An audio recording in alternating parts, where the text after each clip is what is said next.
जरूरत क्यों पड़ी? लोग कहते हैं कि एकता तो भीम आर्मी और चंद्रशेखर भाई का नाम मेरे पीछे था, बच्चा बच्चा जानता है।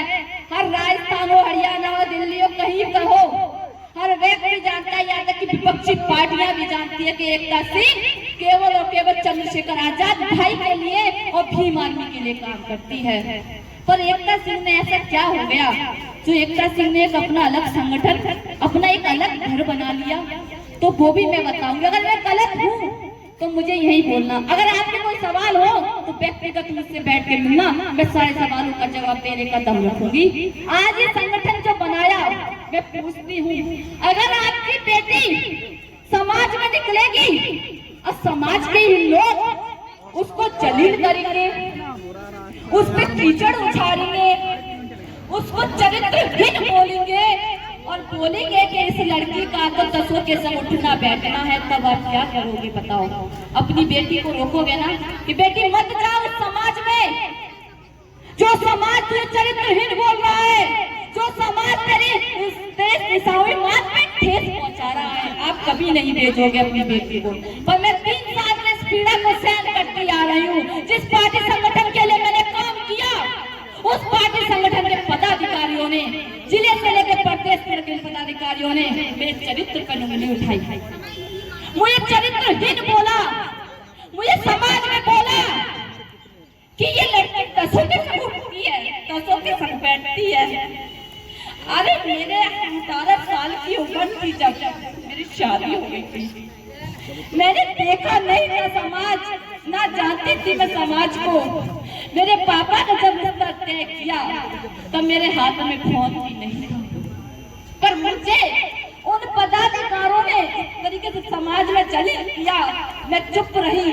मैंने शिकायत की ऊपर के पदाधिकारियों से, मेरे राष्ट्रीय लेवल के पदाधिकारी शिकायत की, चाहे वो चंद्रशेखर आजाद हो, चाहे वो विनय रतन सिंह हो, चाहे वो कमल सिंह बालिया जी हो, चाहे वो राजन गौतम हो।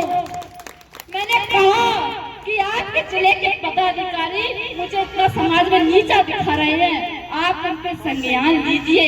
अरे आप मुझसे ये तो कहिए कि एकता सिंह हमारी कार्यकर्ता होने के साथ साथ समाज की बेटी भी है क्या? वो मैं पूछती हूँ, क्या उनका दांत नहीं बनता है कि अपने पदाधिकारी फटकार लगा सके? बनता है ना? उनसे मैंने कहा अगर तुम उन्हें नहीं हटा सकते हो तो उनसे कहो कि भाई आगे से ऐसी शिकायत मैं सुनना लूं।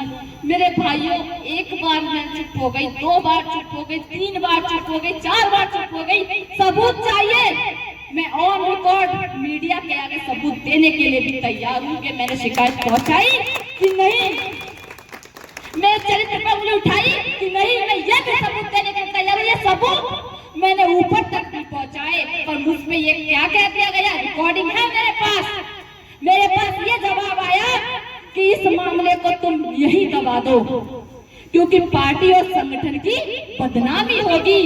ये कैसा संगठन, ये कैसी पार्टी जो भीम आर्मी कहती है कि महिलाओं के सम्मान में भीम आर्मी मैदान में घूमती हूँ, उसी संगठन में एक नारी का अपमान किया जा रहा है, तो तुम कैसे समाज में महिलाओं के सम्मान की बात कर रहे हो? बताइए मैंने क्या गलत किया? अब दूसरी बात कि जब मैंने हार के, सितंबर की बात है ये, जो सितंबर निकल गया, सितंबर में मैं और रिकॉर्ड बोलूंगी, नाम लेकर बोलूंगी। मैंने विनय भाई, भीम आर्मी के राष्ट्रीय अध्यक्ष विनय रतन सिंह को मैंने कॉल किया। मैंने कहा भाई अगर आप इनको पदों से नहीं हटा सकते हो, इन पे फटकार नहीं लगा सकते हो, तो फिर मुझे कोई ऐसी जिम्मेदारी दो। मुझे जिम्मेदारी की लालसा नहीं है, क्योंकि जो एक पदाधिकारी होता है उसके ऊपर बहुत सी जिम्मेदारियां आ जाती है। वो एक जिले से दूसरे जिले में नहीं जा पाता, उसके बाद बहुत बंधक आ जाती है। पर मैंने कहा कि नहीं, अब मैं हार चुकी हूँ आपके पदाधिकारी से लड़ के, अब मुझे आप जिम्मेदारी दो। पर ऐसी जिम्मेदारी दो ना, मुझे कोई पावर चाहिए, बस मेरे नाम के पीछे एक टैग लगा दो जिससे कि आपके पदाधिकारी, मैं कुत्ते बोलूंगी उनको जो बेटियों पे उंगली उठाते हैं, आपके जो कुत्ते बेटियों पर कीचड़ उछाल रहे हैं उनके मुंह बंद हो जाए। पर उनके, हाँ गुड़िया चिंता मत कर, लास्ट सितंबर में तेरे को जिम्मेदारी मैं दे दूंगा। मेरे भाइयों, मैंने 1 महीना इंतजार किया, सितंबर भी निकल गया, अक्टूबर भी निकल गया, मैं नवंबर में फिर बोला भी भैया क्या हुआ, आपने कुछ सोचा नहीं? हाँ बढ़िया, तू चिंता मत कर, दिसंबर तक तेरे पास लेटर पैड आ जाएगा। मेरी ठीक है भैया। दिसंबर तक मैंने इंतजार किया भैया, दिसंबर भी निकल गया, जनवरी भी आ गई, फरवरी के भी मैसेज मेरे पास पड़े हैं, मैं दिखा दूंगी जब बोलेंगे जो लोग। अब हार के मैं हार चुकी थी कि ये लोग कुछ नहीं कर सकेंगे, क्योंकि ये लोग सिर्फ महिलाओं के सम्मान की बात करते हैं, तो महिलाओं को सम्मान इनका पार्टी संगठन बिल्कुल नहीं दे रहा। मैं इस वक्त से कहती हूँ, क्योंकि मैं 3 साल, अरे जिनको तुम लोग नेता बोलते हो, मेरी जवान उनको बड़े भैया कहते नहीं सकती। अरे जो लोग उन पर कीचड़ उछालते थे वो गलत होते थे, तब भी मैं अपने सही करने को साबित करती कि नहीं, मेरे बड़े भाई चंद्रशेखर आजाद जी ऐसे नहीं है, मैं नहीं, मेरे बड़े भाई वीरभद्र सिंह ऐसे नहीं है, नहीं, मेरे राजेंद्र भाई ऐसे नहीं है। अब बात है कमल भाई की। कमल भाई जब मेरे संगठन का जब सोशल मीडिया के माध्यम से ऐलान किया, किसी का फोन नहीं आया। इस संगठन बनाने से पहले, मैं नाम नहीं लूंगी पर व्यक्तिगत आप मुझसे पूछोगे तो मैं बताऊंगी, इस संगठन का ऐलान करने से पहले इस भीम आर्मी के इतने मजबूत स्तंभ से मैंने कहा कि भैया मैं संगठन बनाने जा रही हूँ। तो मैंने पता क्या सोचा, मैं कि शायद मुझसे ये भाई मना करेगा कि नहीं एकता तू ये मत कर, मैं तुझे अभी भी जिम्मेदारी दिलवाता हूँ। पर उनके शब्द सुन के मैं शौक, उन्होंने कहा हाँ कोई बात नहीं, तुम बना लो, अच्छी बात है ये तो। फिर बताओ मैं क्या करती, मैंने खबर पहुंचाई ऊपर तक, फिर भी मुझे जवाब यही मिला कि नहीं तुम संगठन बना लो। फिर मैं कहाँ पर कदम उठा, मैं यहाँ तक आ गई। बताओ, मैंने इस समाज के में IAS की SI की तैयारी कर रही थी, पर जब 12 फरवरी के आंदोलन में मैं पहुंची, जब मैंने समाज को रोडों पे देखा तो मेरे मन में जगह आई कि नहीं, अब मुझे नौकरी नहीं करनी, मुझे समाज में जाना है, मुझे समाज को जागरूक करना है। मेरे हाथ से तो पढ़ाई भी चली गई। इस समाज को जगाने के लिए आपका संगठन का मैंने एक सहारा लिया कि भीम आर्मी एक अच्छा काम करती है, चलो मैं इनका ही नाम बढ़ाने का काम करती हूँ। पर जब वहाँ मुझे सम्मान नहीं मिला तो मुझे लगता है जहाँ सम्मान ना मिले, जहाँ स्वाभिमान ना मिले, ना रुकना नहीं चाहिए। क्योंकि बाबा साहब ने कहा था कि जहाँ आपको सम्मान ना मिले वहाँ से उठकर चले जाना ही बढ़िया है। तो फिर मैं आ गई। कमल भाई से भी मैंने बोला, समझ नहीं आ रहा कि मैं उनकी बातें इस मंच से बोलूं कि नहीं बोलूं, पर उनके दिल में भी बहुत पीड़ा है, उनकी मैं कमी नहीं दिखाऊंगी। उनने तो बस मुझसे यही कहा कि मेरे को मैं बेटी मानते हैं। उन्होंने मुझसे से कहा बेटा मैं क्या करूं, मेरे हाथ में तो वो पावर है ही नहीं कि मैं तुझे कोई जिम्मेदारियां तेरे ऊपर जो हो रहे अत्याचार के खिलाफ आवाज उठा दूं। पर अब मैं आपसे पूछती हूँ, अगर मैं BSP ज्वाइन करती या सपा ज्वाइन, ईमानदारी से बता रही, इस मंच से बोल रही हूँ, समाजवादी पार्टी कहने को तो हम उसको बहुजनों की पार्टी भी हम कह सकते हैं, क्योंकि वो तो बहुजनों में आते हैं ना। समाजवादी पार्टी से इतना कॉल आ रहा है कि बहन आओ आप हमारे पार्टी ज्वाइन करो।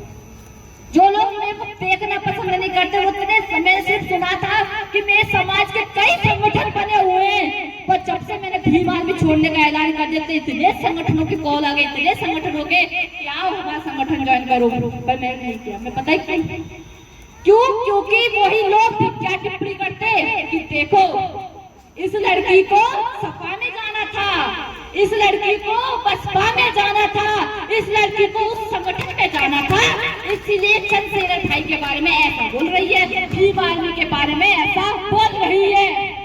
इसी वजह से मैंने सोचा कि नहीं, मुझे अपना नया घर बनाना चाहिए। मेरी बात नया, लोग कह रहे हैं मुझसे अरे नया संगठन बना लिया, समाज को तोड़ने का काम कर रही है। नहीं, ये उन लोगों की सोच गलत है। आज मैं इस मंच से उन लोगों को भी साबित करना चाहती हूँ कि संगठन बनाने से कभी समाज नहीं बिखरता है मेरे भाइयों। अगर समाज बिखरता तो ये 15% के इतने सारे संगठन बने हुए हैं। कुछ संगठनों के तो नाम बता दूं मैं, कर्णी सेना, बजरंग दल, विश्व हिंदू और इतने सारे, इनके नाम तो मुझे नहीं पता, मुझे इनसे मतलब भी नहीं रखना चाहिए। RSS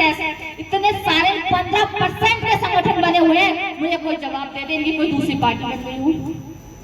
मुझे जवाब दे दे, इनका समाज बिखर गया हो? नहीं बिखरा। इनका वोट भी, इनका नोट भी एक ही जगह जाता है।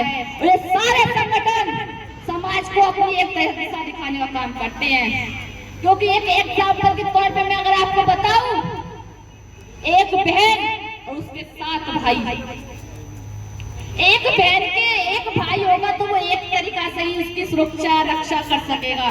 अगर एक बहन के 7 भाई होंगे तो पूछो समझो कि उस एक बहन के 7 भाई और 7 बहन एक ही की रक्षा करेंगे तो उसकी बहन की सुरक्षा बढ़ेगी या घटेगी? बढ़ेगी ना। तो समाज में जो संगठन होते हैं वो कभी तोड़ने का समाज को काम नहीं करते हैं। पहली बात तो आपको ये पता होनी चाहिए। अरे हमारे समाज में भी कई सारे संगठन बने हुए हैं, केवल और केवल ये भीम आर्मी हाईलाइट है क्योंकि समाज के लिए इसलिए काम किया है, करती है, मैं कहती हूँ। पर ऐसे और भी अनगिनत संगठन बने हुए हैं। मैंने ये घर इसलिए बनाया क्योंकि शायद कोई संगठन उस गांव में वो नहीं जा पाए और शायद जहां मैं नहीं जा पाऊं शायद वो संगठन वहां चले जाएं। तो मैं तो सिर्फ यहाँ समाज को तोड़ने नहीं, समाज को जोड़ने आई हूँ। मेरा दायित्व सिर्फ इतना रहेगा, मेरा काम बस इतना रहेगा, हर घर जाऊं, हर एक चौराहे या एक गली जाऊं मैं, और जहां मेरी बहनों को जागरूक करना चाहिए, जहां भाइयों को जागरूक करना चाहिए, मैं वो काम करने का काम करूंगी। अन्यथा मैं कभी समाज को तोड़ने का काम नहीं करूंगा। इस मंच पर कहती हूँ, आप रिकॉर्ड कर लीजिए मेरी बात। एकता सिंह ना झुकी है, ना झुकेगी और ना आने वाले भविष्य में झुकेगी। और बात रही, लोग कह रहे हैं कि सिर्फ पैसा मिल गया बसपा से, लोगों की कमेंट पढ़ो, अरे इसको तो शायद पैसा मिल गया है, ऐसी बातें कर रही है। अरे इसको सपा ने पैसा दे दिया इसलिए ऐसी बातें कर रही है। तो मैं कहती हूँ, एकता सिंह का जूता इतना कमजोर नहीं है किसी के आगे झुक जाएगा और बिक जाएगा। बिकूंगी ना, कल बिकी थी ना, आज क्यों ना आने वाले भविष्य बिकूंगी। जितना दम है उतने दम से समाज को जागरूक करने का काम करूंगी, करती रहूंगी। परेशानियां तो मेरे बाबा ने भी उठाई थी, परेशानियां तो सामान्य काशी राम जी ने भी उठाई थी। काशी राम जी की तो एक बात मैं कहूँ, काशी राम जी जैसे विचारों पर चलने वाले बहुत आ जाएंगे। पर धन्यवाद काशी राम जी की